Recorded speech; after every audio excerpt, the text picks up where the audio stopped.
চৰকাৰৰ দ্বাৰা আগৰ যিটো সময়সীমা আছিলে তাৰ পৰ্যায়ে এতিয়া নতুন যিটো সময়সীমা নিৰ্ধাৰণ কৰিছে কামৰ কাৰণে সেই বিষয়ে কি ক'ব আপুনি? আমাৰ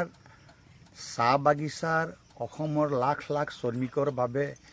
পূৰ্বৰ পৰা যি আমাৰ কামৰ নীতি নিয়ম আছিল, ৰাতিপুৱা আমি 8টা বজাত কামত যোগদান কৰিব লাগে, দুপৰীয়া আমাৰ 11টাত ওজন হয়, 12টা বজাত আমি আকৌ কামত যোগদান কৰিব লাগে আৰু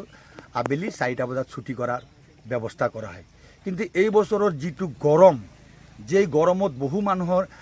বেমাৰ হ'বলৈ লৈছে, তাৰ বাবে অসম চৰকাৰৰ মাননীয় মুখ্যমন্ত্ৰী হিমন্ত বিশ্ব শৰ্মা ডাঙৰীয়া, আমাৰ শ্ৰম মন্ত্ৰী ডাঙৰীয়া ৰামেশ্বৰ তেলী ডাঙৰীয়া, আমাৰ অসম চাহ মজদুৰ সংঘৰ সাধাৰণ সম্পাদক ৰূপেশ গোৱালা ডাঙৰীয়া আৰু অসম চৰকাৰৰ বিভিন্ন বিষয়াসকলে তেওঁলোক আমাৰ চাহ শ্ৰমিকৰ ওপৰত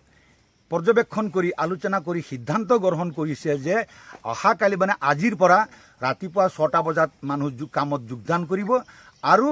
10টা বজাত ওজন কৰিব আৰু 11টাত পুনৰ কামত যোগদান কৰিব আৰু ছুটি কৰিব 2টা বজাত।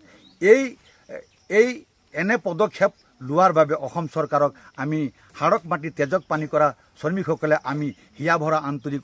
অভিনন্দন জনাইছোঁ আৰু আমি আগন্তুক দিনতো যাতে আমাৰ চাহ শ্ৰমিকৰ বাবে এনে হিত চিন্তা কৰা মাননীয় মুখ্যমন্ত্ৰী ডাঙৰীয়া যাতে ভগৱানে তেওঁক আৰু এনেকৈ কৰণীয় কৰ্মৰ বাবে তেখেতক মানে আশীষ প্ৰদান কৰক। লগতে আমি অসম চাহ মজদুৰ সংঘৰ ফালৰ পৰা জনাব বিচাৰিছোঁ যে আমি আজিৰ পৰা যি এই ৰাতিপুৱা 6টা বজাত কাম যোগদান কৰি 2টা বজাত ছুটি